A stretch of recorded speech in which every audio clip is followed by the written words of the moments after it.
bahwasanya keyakinan kita akan yaumul akhir ini adalah keyakinan mendasar yang dimana semua kita sudah mengetahuinya sejak SD, bahkan sebelum masuk sekolah. Ketika kita belajar di sekolah-sekolah Islam, kita dididik bahwasanya rukun iman, rukun Islam sekian dan sekian. Dan di antara rukun Islam ataupun rukun iman yang paling mendasar yang sudah kita hafal adalah al-imanu biyaumil akhir, beriman kepada yaumul qiyamah. Hanya saja terkadang pemahaman kita kepada hari kiamat itu tidak melebihi, melainkan kita mengetahui bahwasanya kiamat itu akan datang.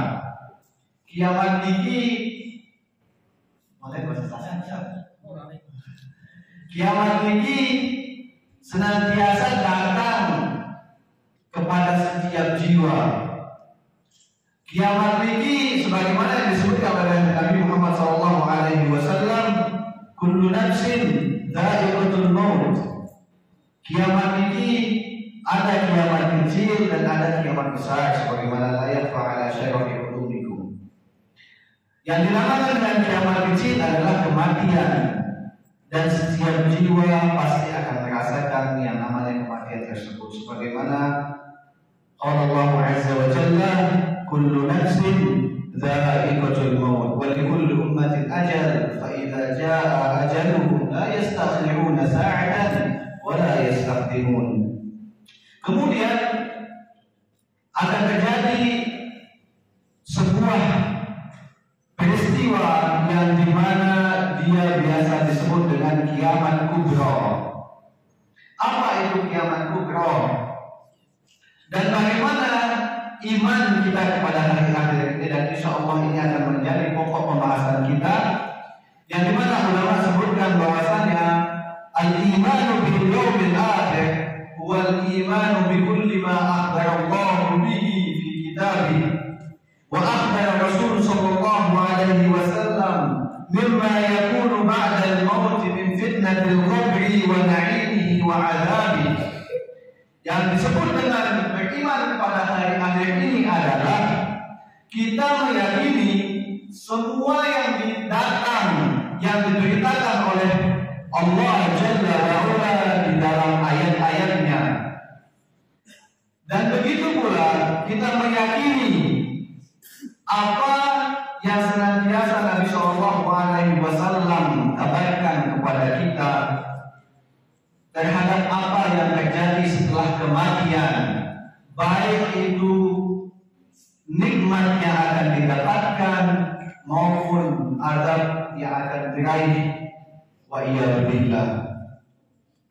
Wal ba'd wal hasru, yang namanya kiamat ini bukan hanya fitnatul qabri wa na'imi, bukan sekedar tentang fitnatul qabr, akan tetapi yang namanya kiamat ini adalah yaumul ba'tsi, hari di mana setiap manusia akan dibangkitkan kembali.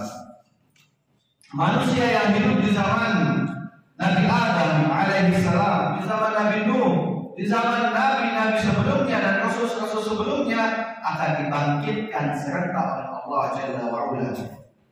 Wa yaumul hasyri, hari di mana semua jiwa-jiwa akan dikumpulkan di padang mahsyar. Wasaffi wal hisab, lalu setelah kita dikumpulkan, semua akan dikelompok-kelompokkan oleh Allah Jalla wa Ala sesuai dengan kaumnya, sesuai dengan nabinya, sesuai dengan amalannya. Sebagaimana disebutkan di dalam hadis, al-mar'u ma'a man ahabba, innal mar'a ma'a man ahabba. Sesungguhnya setiap manusia, setiap seseorang itu akan dikelompokkan oleh Jalla wa Ala, dan di sini ulama berbeda pendapat, baik dia dikelompokkan di dalam jannah ataupun dikelompokkan di yaumil mahsyar. Bagi yang mencintai Nabi Shallallahu Alaihi Wasallam, maka dia akan dikelompokkan dengan Nabi Shallallahu Alaihi Wasallam. Bagi yang mencintai non-Muslim, maka dia akan dikumpulkan dengan non-Muslim tersebut. Maka hendaknya kita mencintai Nabi Muhammad Sallallahu Alaihi Wasallam, mencintai Allah dan Rasulnya, lalu mencintai sesama kaum muslimin, mencintai para sholihin, dan insya Allah kita akan dikumpulkan dengan an-nabiyyin wa sholihin wa ulaika asyhadu wa sholihin. Kemudian setelah kita beriman, di antara bentuk iman kita adalah kita beriman tentang mizan, tentang hisab, yaitu waktu di mana setiap amalan kita akan diperhitungkan oleh Jalla wa'ala. Kemudian amalan-amalan ini akan ditimbang oleh Jalla Jalaluhu, wal haudi was sirati was syafa'ati wal jannati wan nar. Di antara bentuk iman kita kepada akhir-akhir ini adalah adanya haud Nabi Sallallahu Alaihi Wasallam yang disebutkan oleh ulama bahwasanya setiap nabi, setiap rasul dia memiliki haud, memiliki telaga yang kelak akan dimasuki oleh setiap kaum. Kaum-kaum ini, bapak-bapak dan ibu-ibu azanillahu wa iyyakum, setiap nabi memiliki telaga yang dimana setiap umatnya akan memasuki telaga tersebut. Akan tetapi telaga yang paling bersih, telaga yang paling enak, telaga yang paling tinggi adalah haudnya Nabi Sallallahu Alaihi Wasallam. Dan sebagian ulama mengatakan untuk nabi-nabi yang lain tidak terdapat haud, tidak ada haud yang disediakan kecuali hanya haudnya umat Nabi Sallallahu Alaihi Wasallam. Kemudian as-sirat, kita beriman kepada sirat, jembatan yang dia berada di atas neraka. Wasyafa'ati wal jannati wan nar. Kita beriman kepada syafaat Nabi Sallallahu Alaihi Wasallam, kita beriman kepada surga, dan kita beriman terhadap adanya neraka Jalla Jalaluhu. Kemudian hal yang paling mendasar pula, sebelum kita membahas tentang apa itu hari akhir, yaumul qiyamah, dan apa alamat-alamatnya, gimana peristiwa-peristiwa sebelum yaumul qiyamah, hendaknya kita berbicara tentang sesuatu yang sangat penting, yaitu ma yata'allaqu bil yaumil akhir min 'adzabil qabri wa na'imih. Sesungguhnya kiamat tadi sudah kiamat yang sudah kita sebutkan tadi, para ulama membaginya menjadi dua. Pertama, kiamat kecil, yaitu adalah kematian. Wa 'adzabul qabri wa na'imih yatahaddatsu an ta'alluqil ruhi bil badan. Banyak di antara kaum muslimin atau di antara kita, bahkan yang pribadi, bapak-bapak azanillahu wa iyyakum dan ibu-ibu yang kami hormati, kita tidak memahami tentang kaidah di dalam kubur. Apakah jiwa itulah yang diadab, atau apakah jasad saja yang diadab, atau apakah ruh saja yang diadab di dalam kubur? Setelah ulama menjelaskan panjang lebar tentang sebuah masalah, tentang masalah ini, terdapat beberapa pendapat yang disebutkan oleh ulama bahwasanya sebagaimana yang dikatakan oleh Ibnu Hazmin. Ibnu Hazmin ini adalah salah satu pencetus madhab kelima di dalam madhab fikih yang ada, madhab Zahiriyah. Beliau berkeyakinan bahwasanya yang diadab di dalam kubur ini hanya jasad, bukan ruhnya. Ruh berada di mala'il a'la atau fi sa'atil jannah. Ruh itu adanya fi mala'il a'la, yaitu tempat yang sudah Allah sediakan untuk ruhnya sholihin, ruhnya para nabi. Kemudian fi sa'atil jannah, itu di emperan-emperannya surga Allah sudah sediakan tempat untuk bersemayamnya ruh setelah kematian.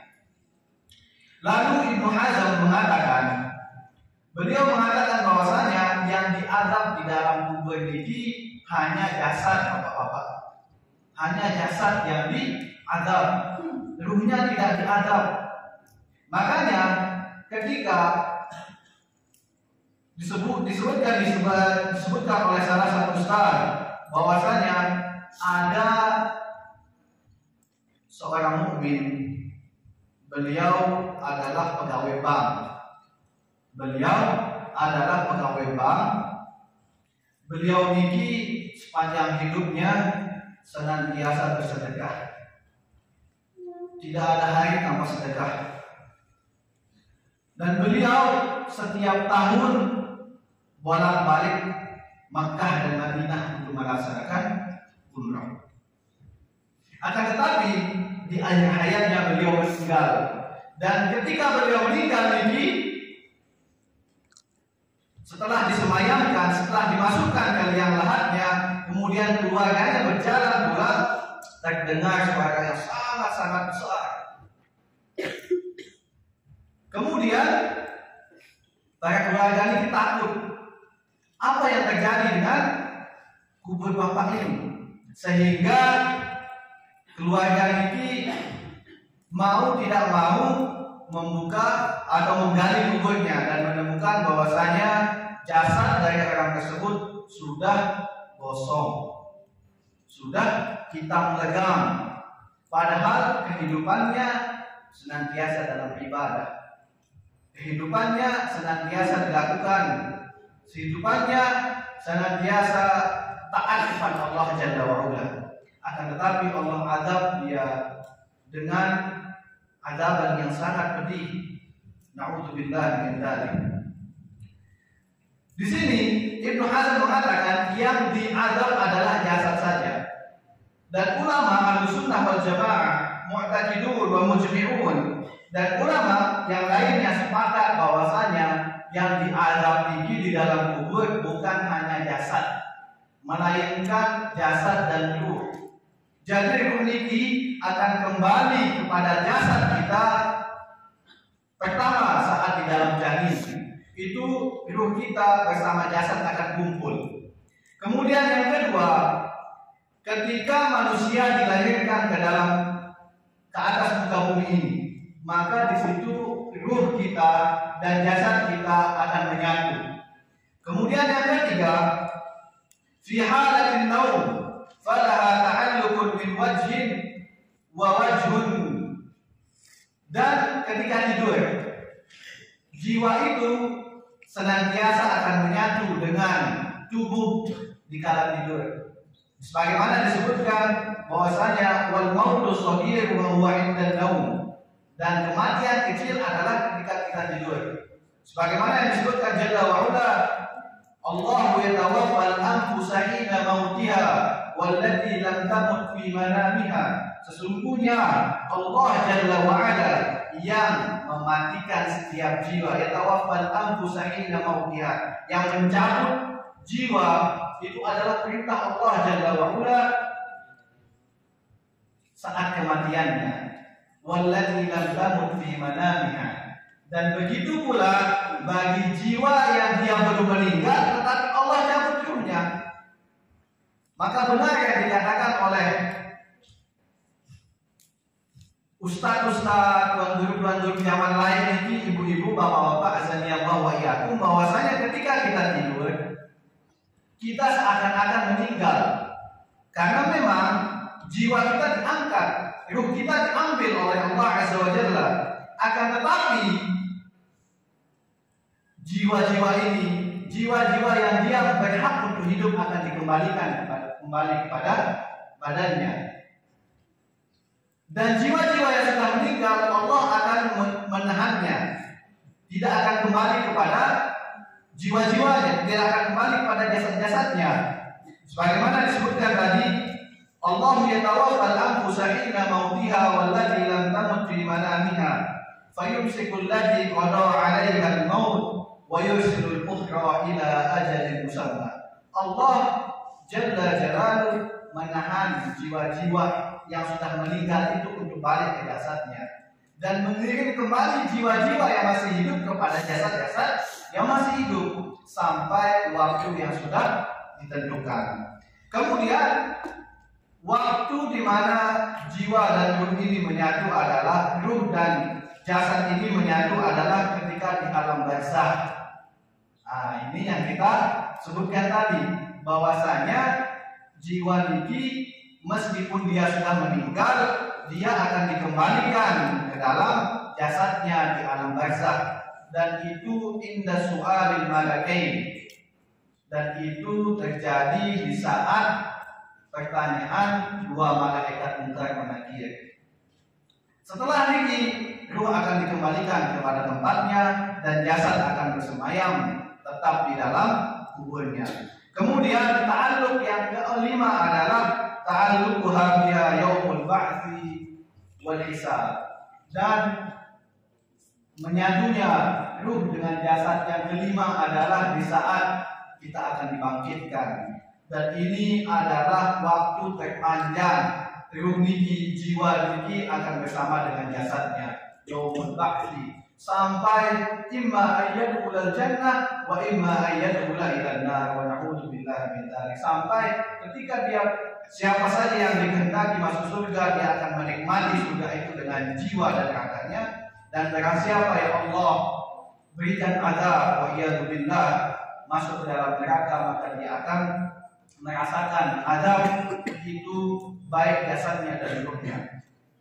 Kemudian di antara fitnah yang akan terjadi di dalam kubur ini adalah as-su'alu fil qabri lirruhi wal jasad kama qulna, yaitu pertanyaan yang ditanyakan oleh malaikat munkar dan nakir kepada ruh dan jasad.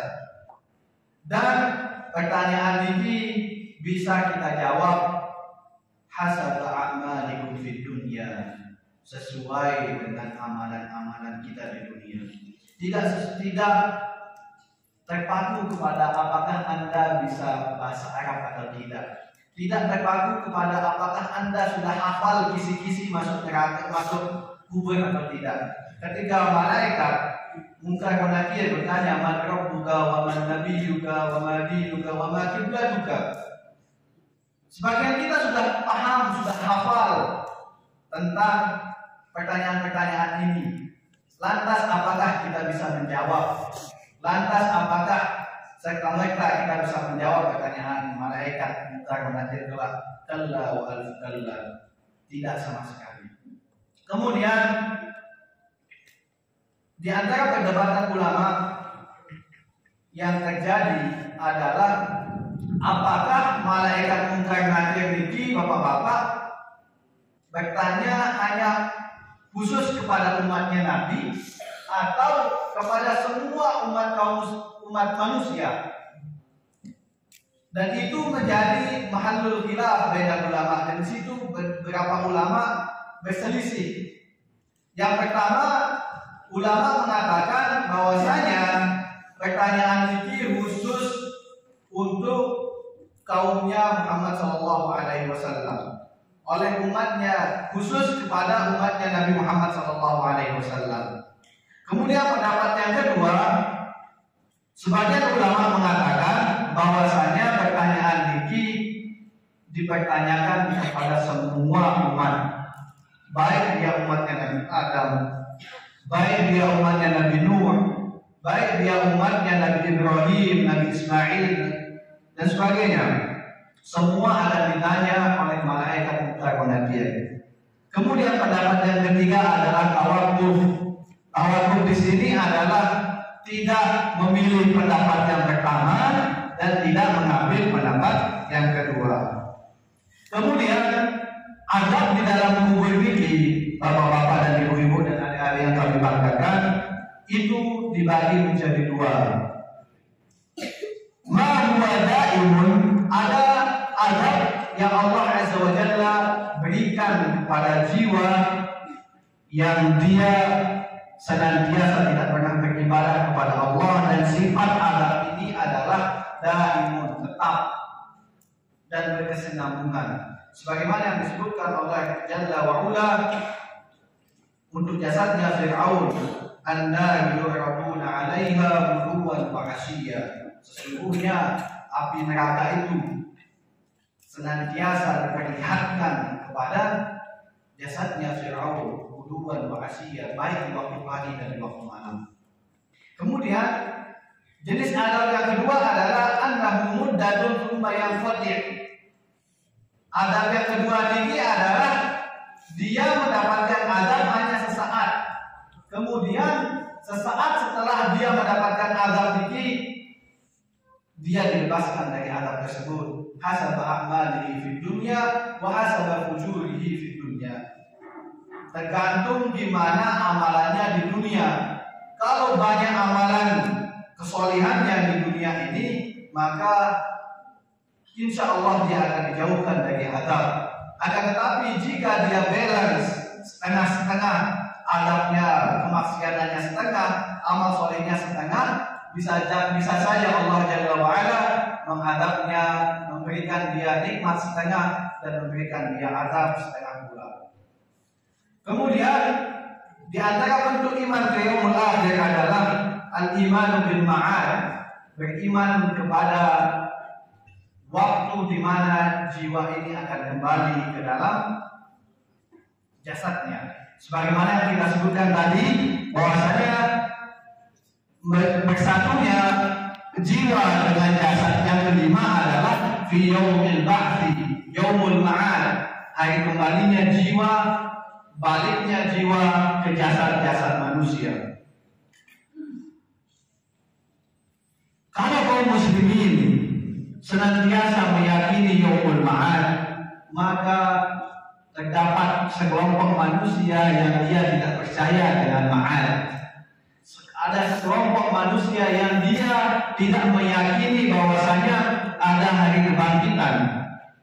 Walillahil hamd, kita kaum muslimin senantiasa percaya dengan apa yang Allah perintahkan, apa yang Allah kabarkan, apa yang Nabi Shallallahu Alaihi Wasallam kabarkan lewat hadis-hadis sahihah.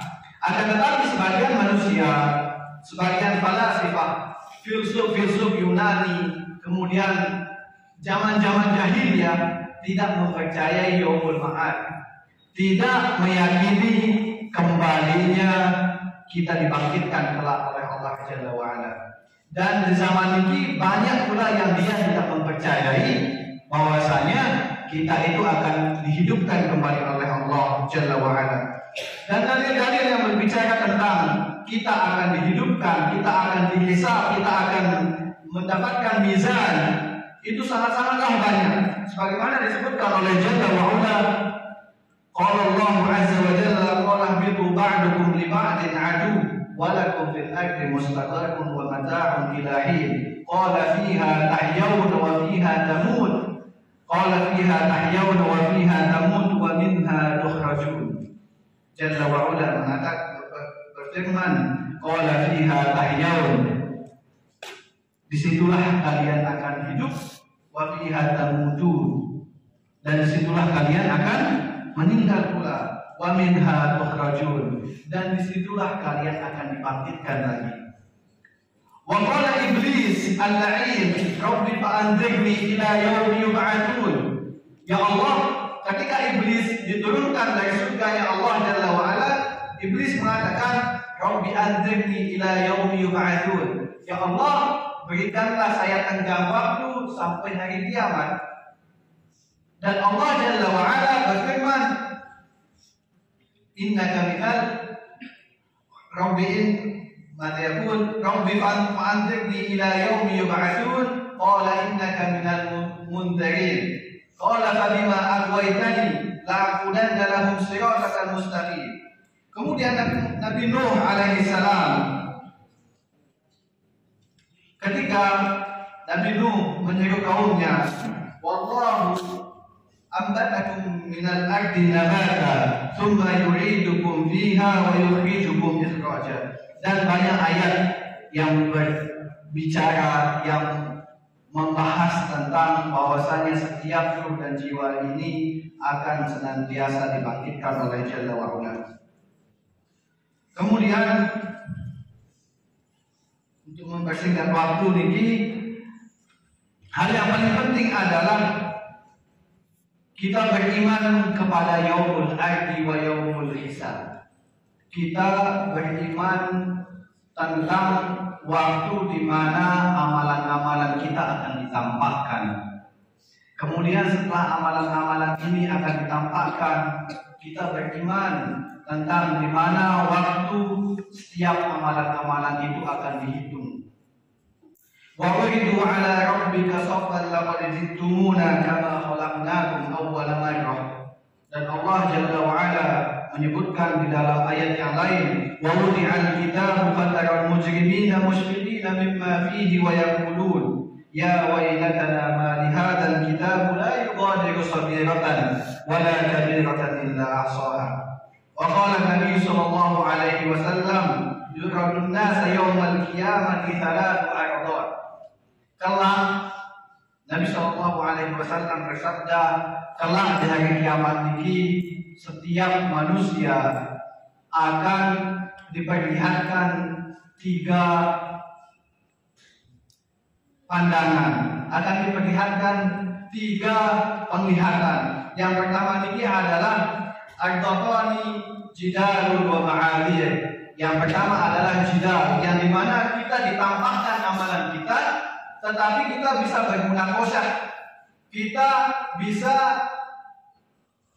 bermunakosah pada Jalla wa Ula tentang amalan ini. Kemudian ma'adir, waktu di mana ketika amalan kita ditampakkan, Allah Jalla wa Ala ketika ingin memaafkan kita maka kita dimaafkan. Jika kita tidak dimaafkan maka kita tidak mendapatkan maaf. Kemudian wa'uddatan tatayyurus suhuf, dan penampakan yang ketiga yang akan ditampakkan kepada kita adalah berterbangannya amalan-amalan kita. Faman utiya kitabahu biyaminih fasawfa yuhasabu hisaban yasira. Barang siapa yang dia diberikan kitabnya dari sebelah kanan, maka dia akan mendapatkan hisab yang sangat ringan. Kemudian as-sirat, kita beriman dengan sirat. Apa itu sirat? Sirat adalah wa huwa jisrun ala jahannam. Sirat ini adalah jembatan yang dia berada tepat di atas neraka. Di neraka Jahannam ada sebuah jembatan yang itu barang siapa jatuh maka dia langsung masuk ke dalam neraka Allah Jalla wa Ala. Ala dhahrin nar, dia ada dalam dhahrin nar, di atas punggungnya neraka. Yang muruna ala qadari amalihim, dan setiap manusia akan melewati jembatan tersebut sesuai dengan kadar amalannya. Rawahul Baihaqi, disebutkan oleh Imam Baihaqi di sanadihi anil Masruq anna Nabi sallallahu alaihi wasallam qala yujma'u an-nas yawmal qiyamati an qala fayu'tuna nuruhum ala qadari a'malihim. Ketika kita berada di sirat ini, bapak-bapak, ibu-ibu, azanillahu wa iyyakum, dengan selampak di atas sirat ini sesuai dengan keadaan amalnya. Fayu'tuna nuruhum ala qadari a'malihim faminhum man yu'ta nuruhu mithlul jabal baina yadayhi. Ada sebagian kaum mukminin, ada sebagian manusia yang Allah berikan cahaya untuk dia berjalan di atas sirat ini, cahayanya seperti gunung, bahkan melebihi gunung.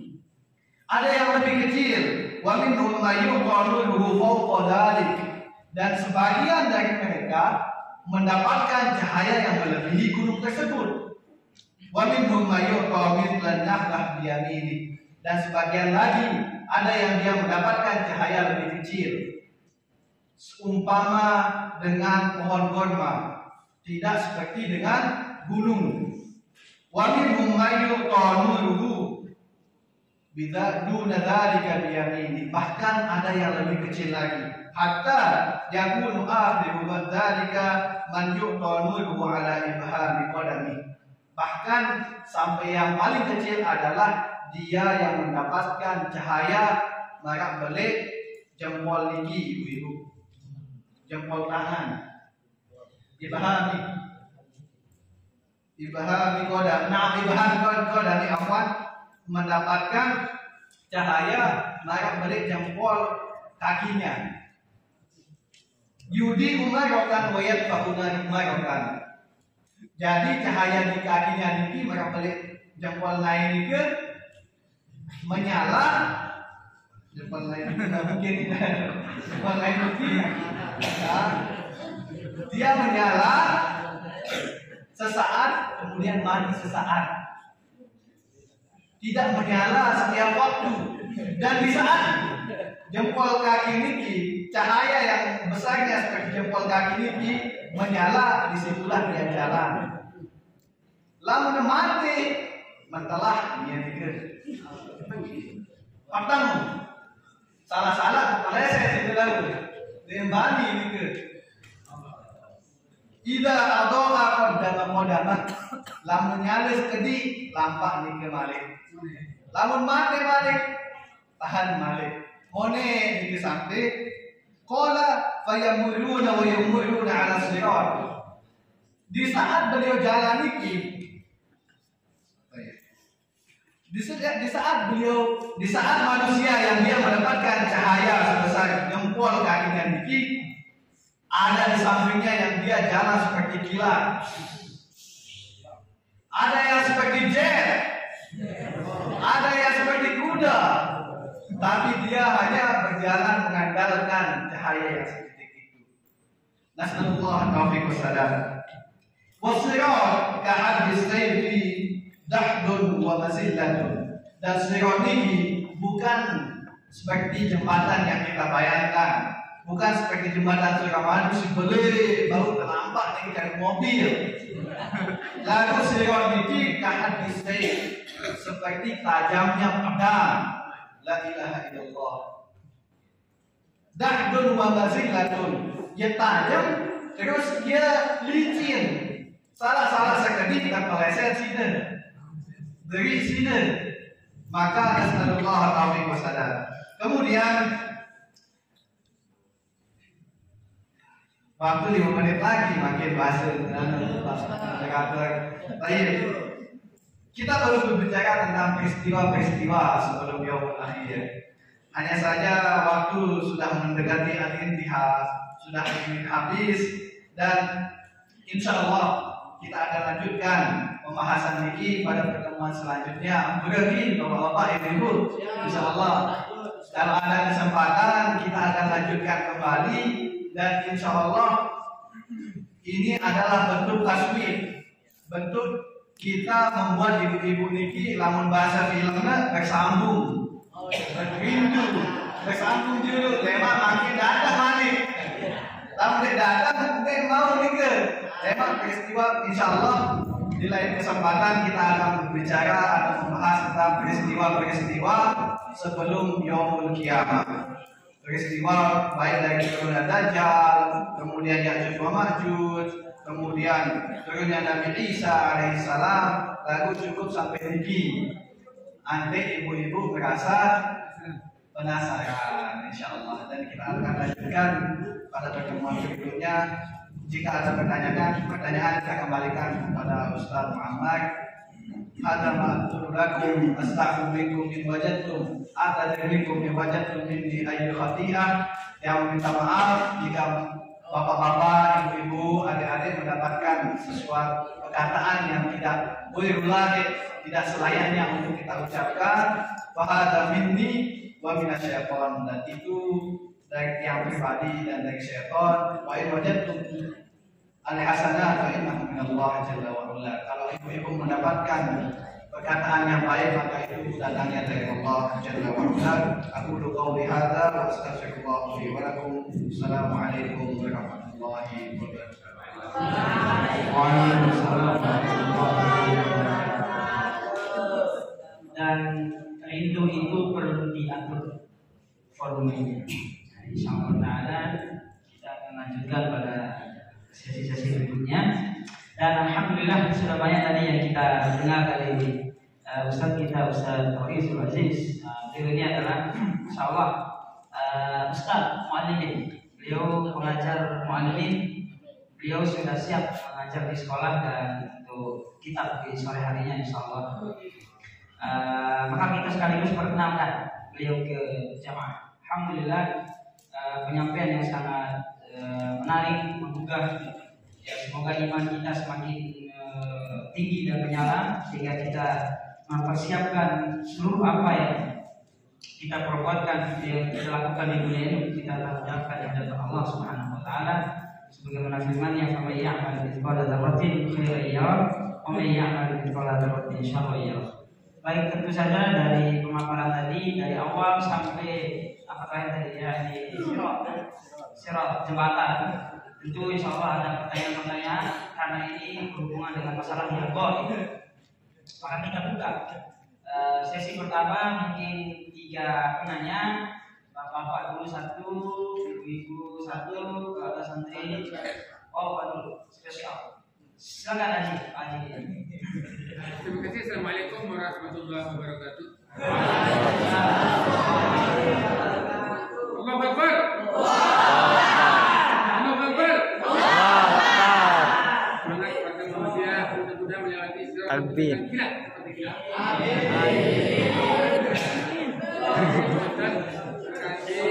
Kita dengarkan bersama yang begitu menarik dan menyedihkan. Kenapa menyedihkan? Karena kita pasti akan mengalami kematian. Walikul umatin ajal. Pasti kita punya batas untuk kematian itu nanti kapan. Karena faiza ja adalah la yastaghfiruna sa'atan wa la yastaqdimun. Kalau sudah datang kematian tidak bisa guna dan kematian tidak bisa dipindah. Oleh karena itu takdir membicarakan roh. Roh bersatu dan berpisah dengan jasadnya. Kapan sesuatu bersatu? Ada beberapa tahapan tadi yang ingin saya tanyakan bahwa kapan roh itu atau jiwa itu bisa bertemu dengan keluarganya yang dicintai dan guru-gurunya dicintai seperti hari ini nanti ketika kita meninggal. Demikian, assalamualaikum warahmatullahi wabarakatuh.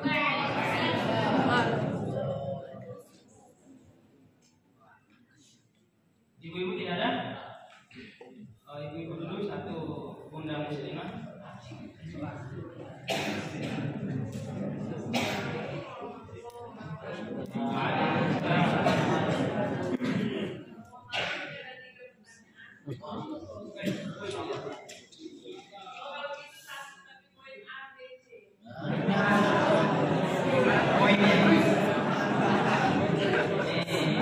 Politis lanjut Bunda. Yang pertama, bolehkah kita berdoa supaya kiamat itu cepat datang? Ya.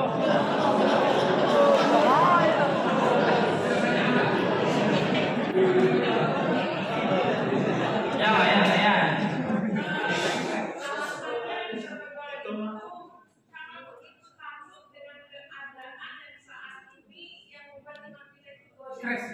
sehingga biar cepat aja deh kiamat itu datang. Bukan kondisi dunia saat ini. Kemudian yang kedua, apakah jasad, karena ada beberapa ditemukan jasad yang utuh, yang sudah yang tahun, tapi ada yang juga baru berapa minggu, tapi ternyata sudah menjadi kerangka. Nah, ini saya mohon penjelasannya, ini apakah karena struktur tanah atau karena amal ibadah?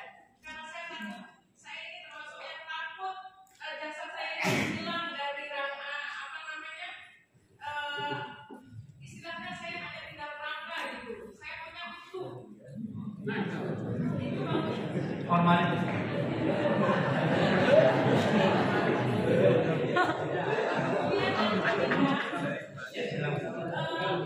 Kemarin ada sebuah teman saya, kebetulan beliau itu adalah guru agama. Sampai untuk bulan puasa akan datang ini, katanya yang dia tahu kemarin, siap-siap karena tanda-tanda kiamat besar itu sudah ada, yaitu akan munculnya awan panas. Sehingga saya sampai takutan juga, mungkin beras dan lain sebagainya.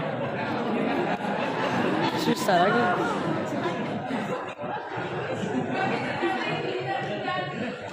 Nah, apakah tanda-tanda dari kiamat ini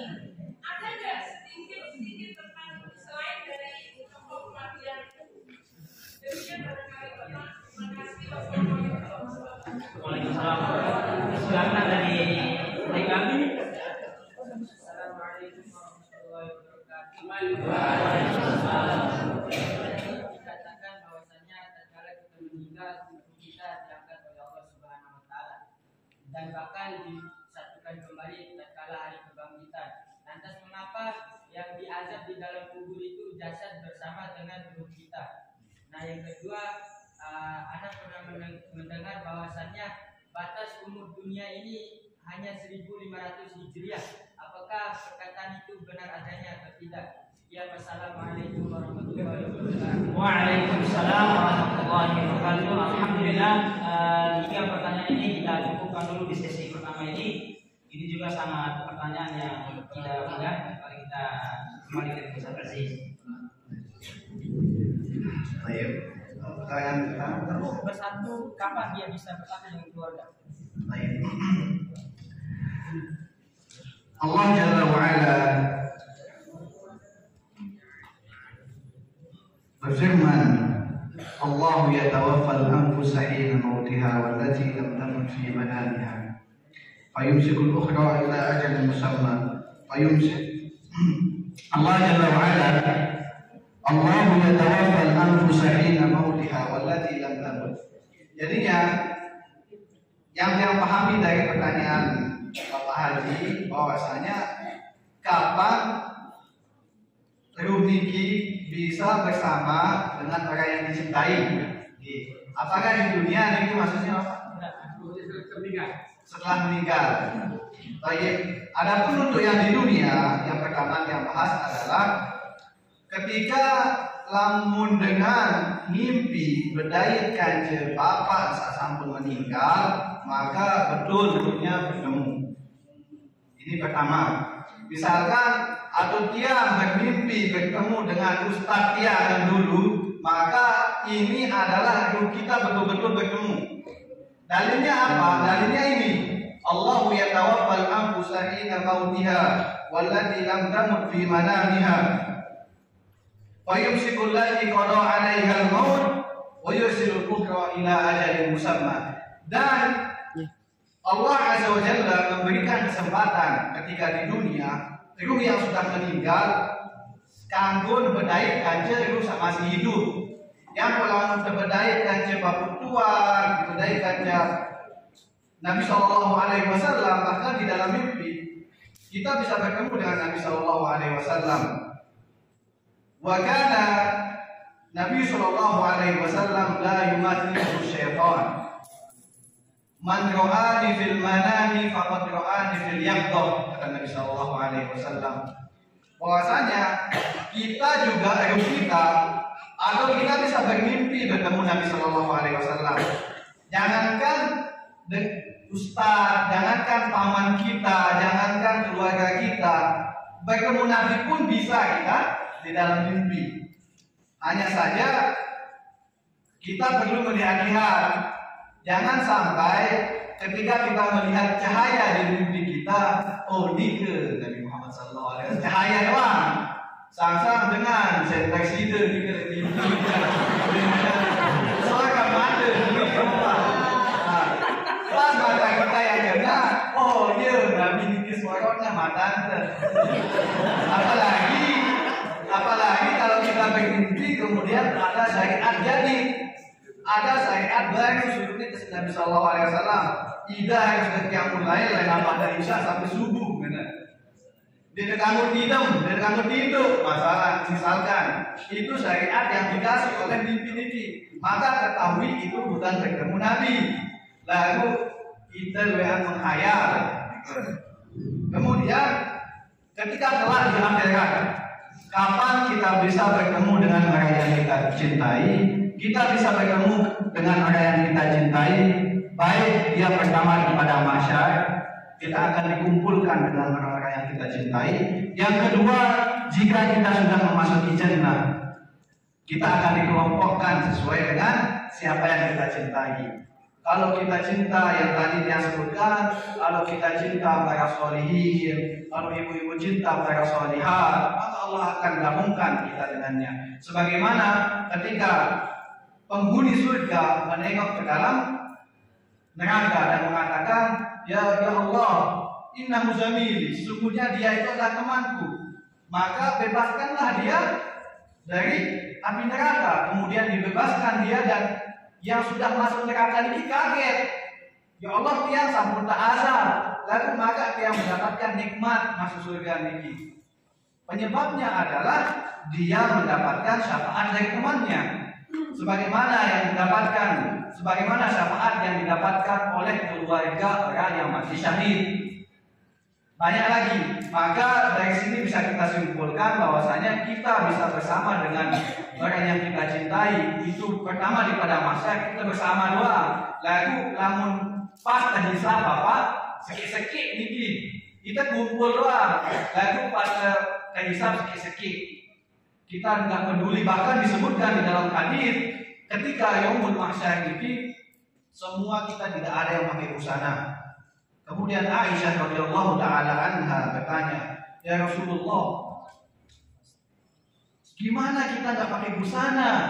Apakah satu sama lain tidak saling melihat?" Apa kata Nabi sallallahu alaihi wasallam? Nabi sallallahu alaihi wasallam dengan lembut mengatakan, hari itu, pada saat itu jauh lebih baik daripada kita melihat satu sama lain. Dalam artian adalah kita bersama dengan orang-orang soleh, kita bersama dengan orang yang kita cintai. Hanya saja kita mesak-mesak nafsi-nafsi, sida kaca amalan dia, kaca amalan dia. Seperti itu. Kemudian kalau sudah masuk surga, disitulah kita akan dikumpulkan. Kemudian, Bapak, berarti di sudah ada dua tempat yang bisa bertemu di dosa dan di masa.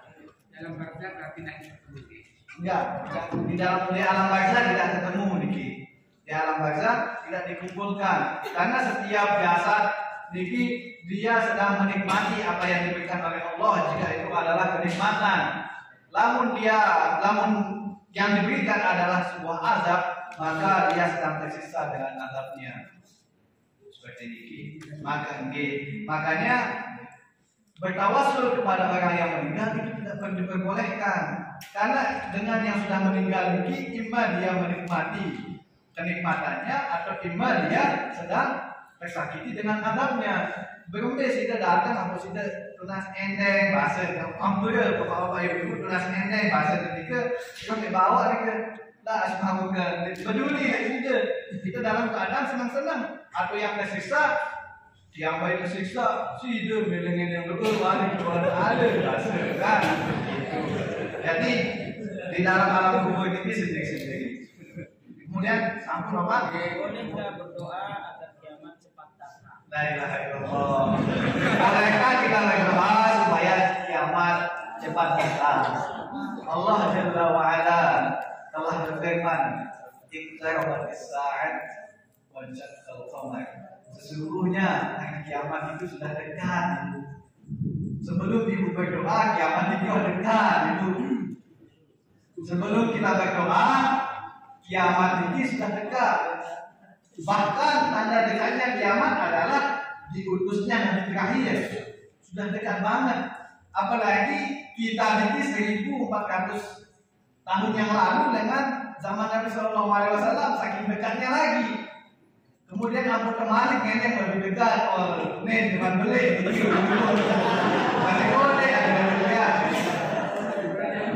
kita meminta supaya kiamat itu didekatkan. Kiamat sudah dekat. Yang paling utama kita lakukan, kita takut akan namun semakin lama kiamat itu kita akan semakin lalai dengan kehidupan dunia kita. Maka itulah hikmah kenapa kiamat ini disembunyikan kapan waktunya. Namun Allah Jalla wa Ala dikasih tahu kita kiamat ini di Jumat tanggal sekian, bulan sekian, tahun sekian. Maka seratus manusia akan mendorong ke masjid. Entah lalu ke bangkat, entah lalu ke pekan, masjid, doang pengaji. Terus anaknya terlantar dan sebagainya. Maka itu adalah ujian bagi kita. Sebagaimana yang disebutkan oleh Allah, "Fatazawwadu fa inna khairaz zadi taqwa." Maka berbekallah, karena sebaik-baik bekal adalah ketakwaan. Jadi hikmah goibnya kapan kiamat ini adalah supaya setiap manusia ini mempersiapkan kehidupan setelah kematian. Jadinya ketika kita tahu ada tiang, contohnya kita misalkan ada tiang ini dia akan balik ke pondok tanggal 15 Agustus misalkan, pasti dia tanggal 14, 13 sudah mempersiapkan pakaiannya. Dan mungkin kan tidak bisa sini waktu lah di pondok, maka sini masih di kenapa masih di sini? Kan kita tahu Bapak.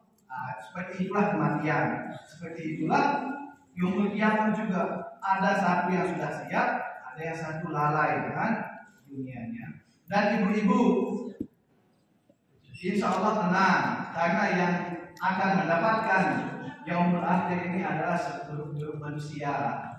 Namun masih sembahyang, masih ada dengan ngaji di muka bumi ini, masih dikumandangkan azan di bumi kita ini, insya Allah kita dijauhkan dari kiamat.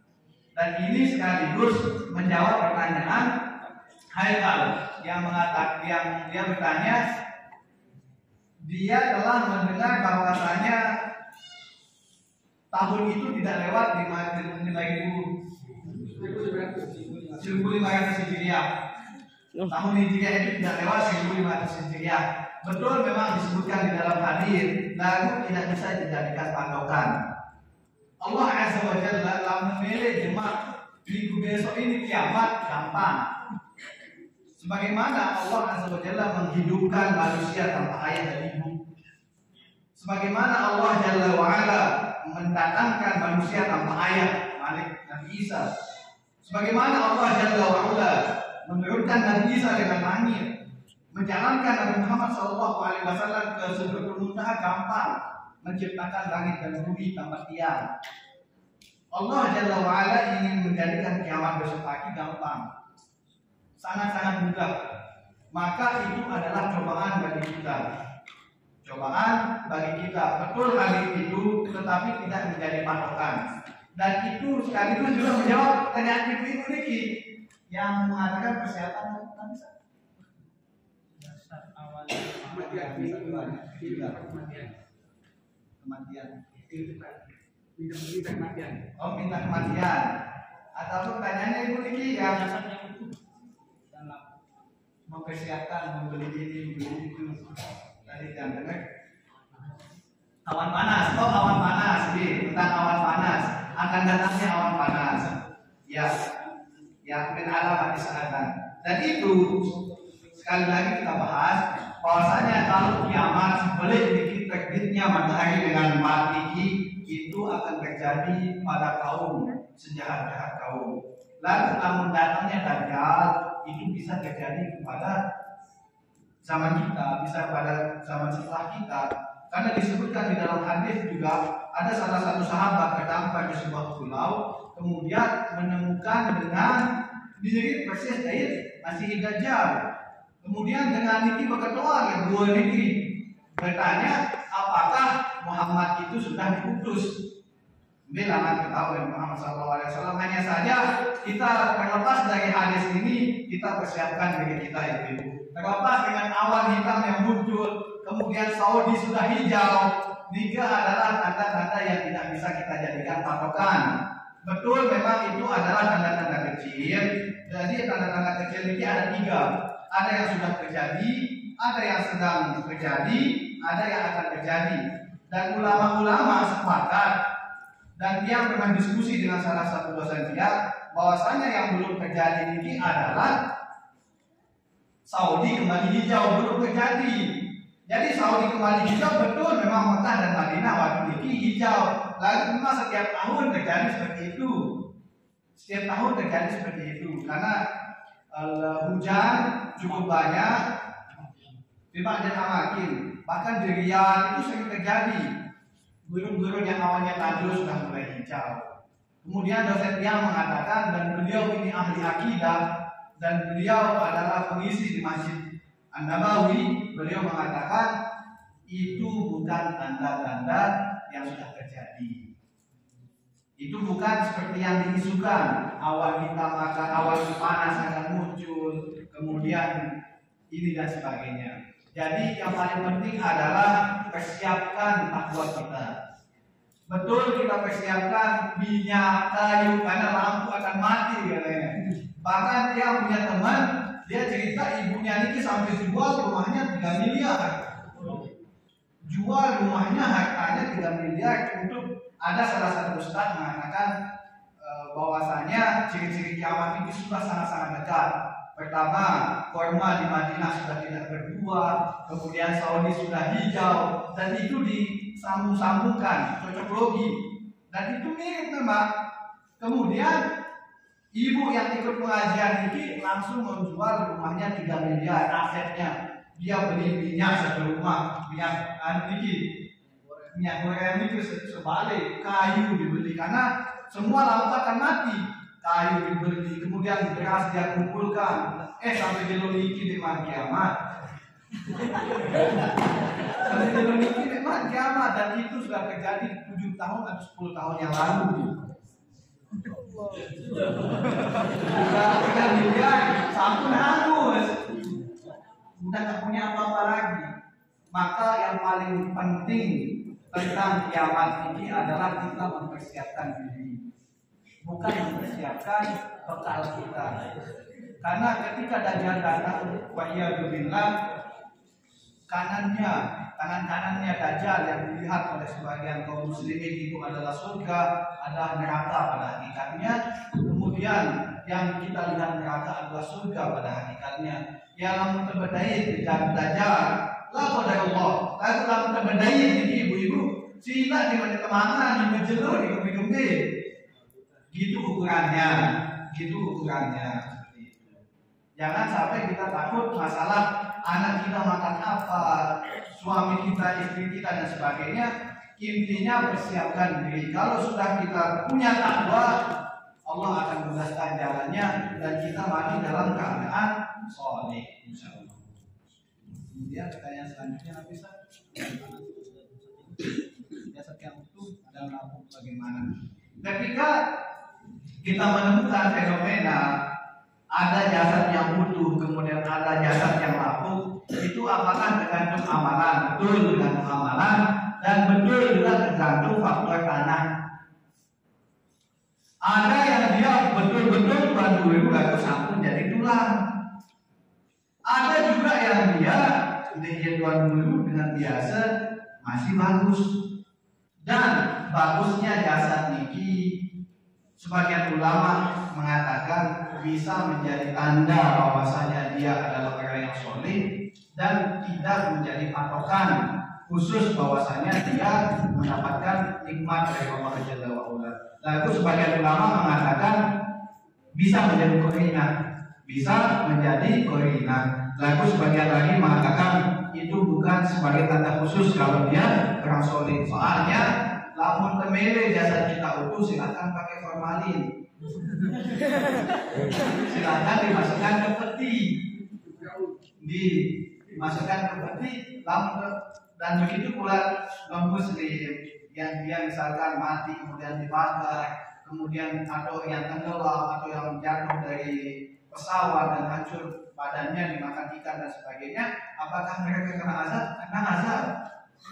Kena azab meskipun badannya sudah berkeping-keping, kena azab dan dia akan ditanya sama malaikat munkar dan nakir.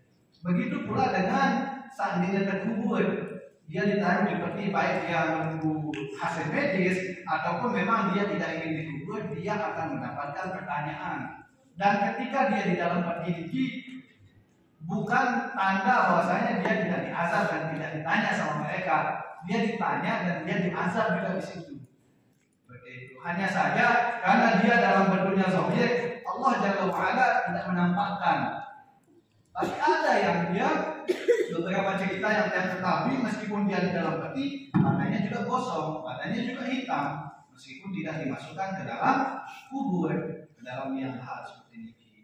Jadi bisa yang ibu tanyakan ini bisa menjadi alamat kesolehan, dan sebagian ulama juga mengatakan itu bukan sebagai alamat pasti kesolehan.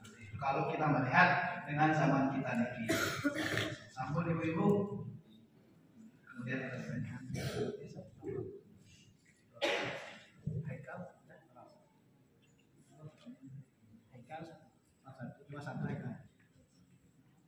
Dua ya?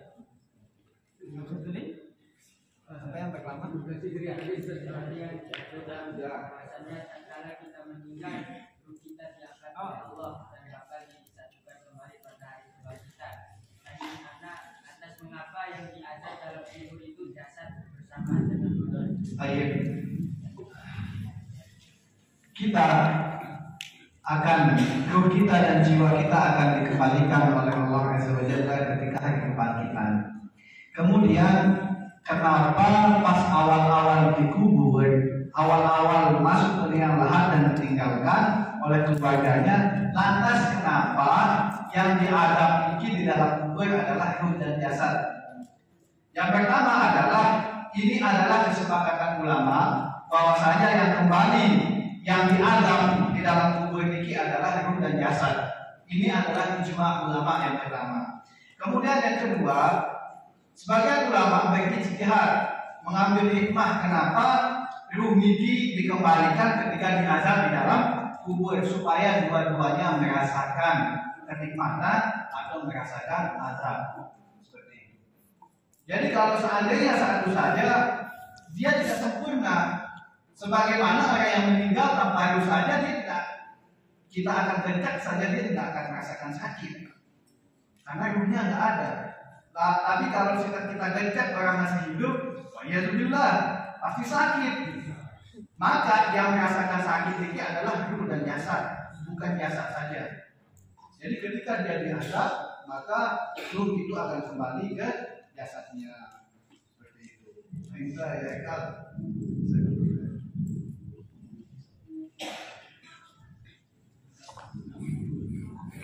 Baik, alhamdulillah.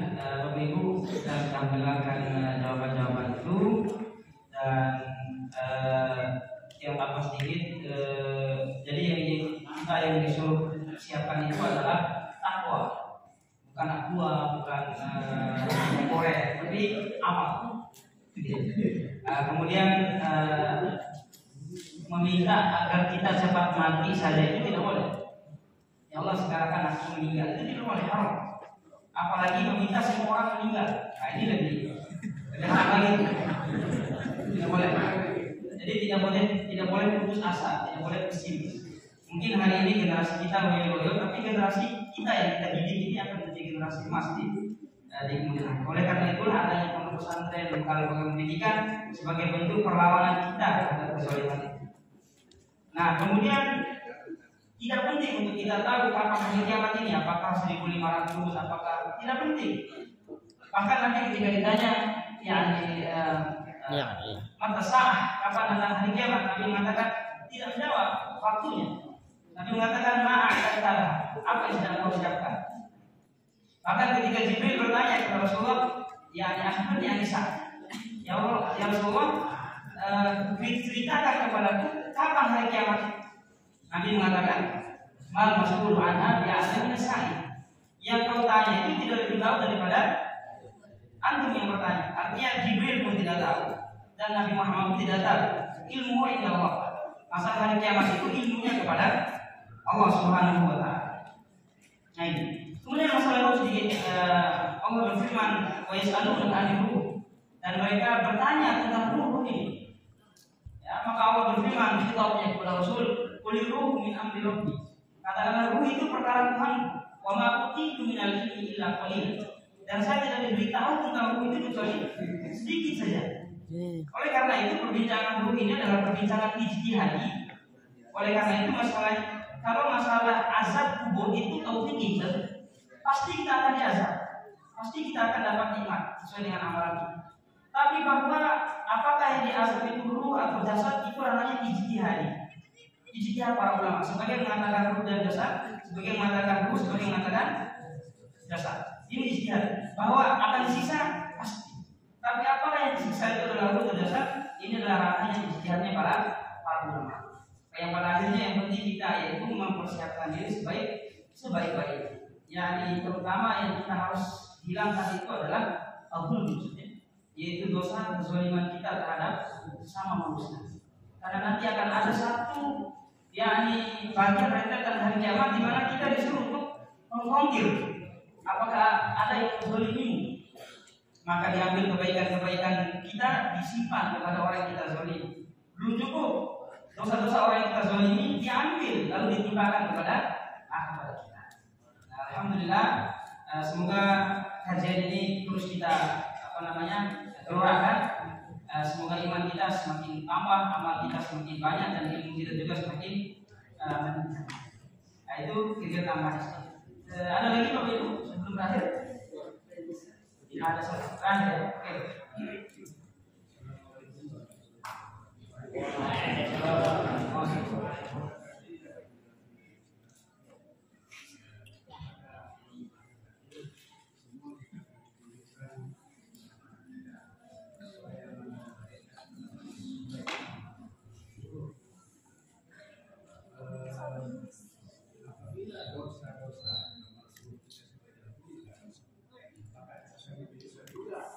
Apabila dosa sudah diampuni, apakah masih ditunjukkan?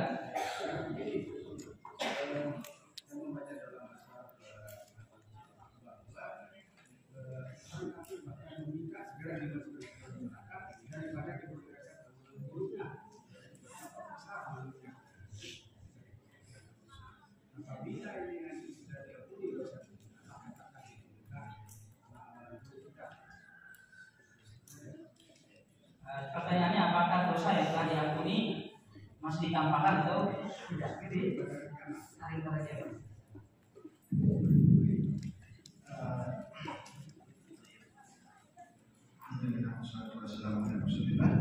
Apakah ketika dosa kita sudah diampuni akan tetap ditampakkan ketika di yaumul akhir itu?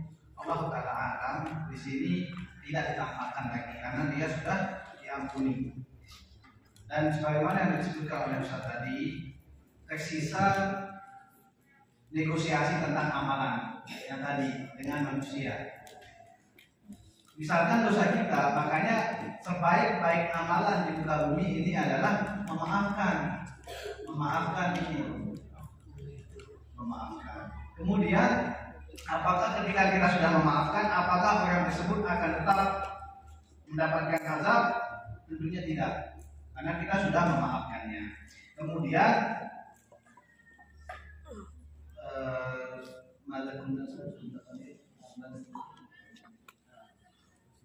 ya, jadi yang akan tersisa itu adalah setelah amalan-amalan sudah dimaafkan, tersisa amalan-amalan yang belum dimaafkan. Dan amalan-amalan ini dia bagi-bagi menjadi dua. Ada yang hubungan dengan Allah, ada hubungan dengan manusia.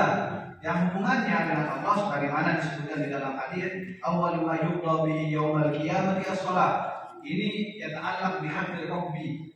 Sesungguhnya yang paling dihisab, yang paling ditampakkan kelak di hari kiamat itu adalah tentang sholat kita, dan itu haknya Allah, ibadah kita. Disebutkan di dalam hadis yang dia bahasanya sama, awwalu ma yuqda bihi yaumil qiyamati ad-dima. Sesungguhnya yang paling pertama ditampakkan kelak di hari kiamat adalah tentang pertumpahan darah. Ini berkaitan dengan sesama manusia. Kalau dia dalam bentuknya sesama manusia dan sudah dimaafkan, dia ditampakkan. Wallahu a'lam. Akan tetapi jika itu belum dimaafkan, disitulah pernegosiasian dalam masalah yang disebutkan oleh Ustaz Muhammad tadi. Jika pahala dia banyak, kemudian ternyata dia yang dizalimi, maka dia akan mengambil pahalanya. Dan jika pahalanya sudah habis, maka dosa yang akan ditumpukkan kepadanya. Adapun kepada Allah Azza wa Jalla, itu kalau kita sudah tobat maka akan dihapus, sebagaimana hadithul bitaqah.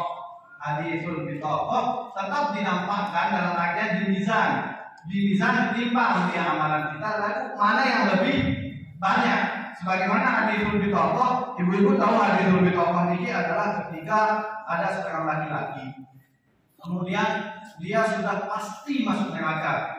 Hadithul bitaqah, dia memiliki 99 catatan amalan. Catatan amal di dunia 99. Wa kullu bitaqatin tamuddu bihal basar. Setiap satu catatan ini sangat jauh atau memanjang catatan amalannya. catatan amalannya, dan ternyata di 99 amalan ini tidak ada amalan kebaikan, amalan dosa doang. Dosa saja di 99 catatan amalan ini, dan satu catatan amalan sejauh mata memandang. Di mana banyak dosanya bapak-bapak ibu-ibu. Hanya saja ketika Allah Jalla wa'ala hatta wa do'aha fi kifat, sampai dia ditaruh di timbangan, sampingnya di sebelah timbangan memiliki ada naik yang ada sanksi di timbangan besi yang kiri kanan, sampai ketika ada satu amalan kebaikan ditimbang dibandingkan 99 dengan yang satu niki lebih berat yang satu niki. Apa yang satu niki adalah kalimat la ilaha illallah. Dalam artian ketika ditampakkan hari yaumul akhir, kita tidak ditampakkan kejelekan kita, hanya saja di yaumul mizan itu akan diperlihatkan sekian jumlahnya, sekian jumlah keburukan kita, sekian jumlah kebaikan kita, supaya tidak ada penzoliman di situ. Allah Jalla wa'ala Maha Hakim. Allah Jalla wa'ala tidak akan menzolimi siapapun dan sedikit pun. Maka akan ditampakkan ini loh perbuatan sini yang baiknya, dan ini perbuatan sini yang buruknya. Ternyata sudah lihat satu-satu, betul memang ini pegawai yang baik, tidak ada yang dizolimi satupun dan sedikit pun. Jadi Allah Ta'ala alam. Sallallahu alaihi Muhammadin wa ala alihi wasallam. Alhamdulillahirabbil alamin. Itu beberapa ibu insyaallah. Jadi apakah perkara amalan itu ketika dilakukan itu dihapus atau tidak? Ya, amruhu ilallah, kita serahkan itu kepada Allah Subhanahu wa taala. Muhim yang penting kita diampuni oleh Allah. Walaupun memang bicara tentang ini ada, yaitu perbedaan antara ghafara dan yakni afa. Jadi oleh karena itu ketika malam Lailatul Qadar itu doa itu Allahumma innaka afun tuhibbul afwa. Jadi kalau Allah mengghafarkan itu bermakna Allah mengampuni, tapi catatan kriminal itu berbeda. Tapi kalau Allah mengafukan itu bermakna Allah mengampunkan kita dan catatan kriminalnya tidak. Itu dia. Yang sebagaimana di hukum dunia juga ya, kalau seorang yang melakukan tindakan kriminal masuk ke pengadilan misalnya, catatan kriminalnya itu ada, tapi dia tidak dihukum, tapi ditampakkan. Kalau melihat adapun apakah itu ditampakkan atau tidak, kita serahkan kepada Allah Subhanahu wa taala. Yang penting kita mendapatkan ampunan dari Allah Subhanahu wa taala. Nah itu Bapak Ibu, alhamdulillah kita ucapkan terima kasih kepada Ustaz Roisul Aziz MC, jazakallahu khairan. Dan beliau ini adalah pengisi daurah kita kemarin mudir. Alhamdulillah telah meluangkan begitu banyak ilmu yang sangat berfaedah, dan insyaallah beliau akan bersama-sama kita di malam ini untuk melakukan pembinaan terhadap santri. Dan beliau juga baru nikah ini, belum nyampe sebulan, ya kan bisa belum nyampe sebulan. Mereka nanya agak pucat. Jadi beliau ini baru menikah. Nah, kita sama Ustaz Muda kemarin hadir, dengan Ustaz Muda ini sama hadir nih.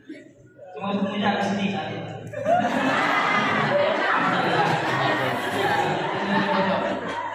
Terima kasih juga kita sampaikan kepada bapak ibu-ibu atas kehadirannya. Mudah-mudahan bisa lebih banyak lagi, bisa lebih ramai lagi, dan lebih awal lagi. Saat itu datang jam 6 kalau nggak salah, 6 lewat sedikit saja, di 30 menit sebelum awal. Baik, terima kasih hadirin jemaah para santri rahimakumullah. Semoga apa yang kita dapat tidak hanya menjadi ilmu untuk kita, tapi untuk kita amalkan dalam kehidupan kita. Nasrun minallah wa fathun qarib wa basyiril mu'minin. Wassalamualaikum warahmatullahi wabarakatuh. Waalaikumsalam warahmatullahi wabarakatuh.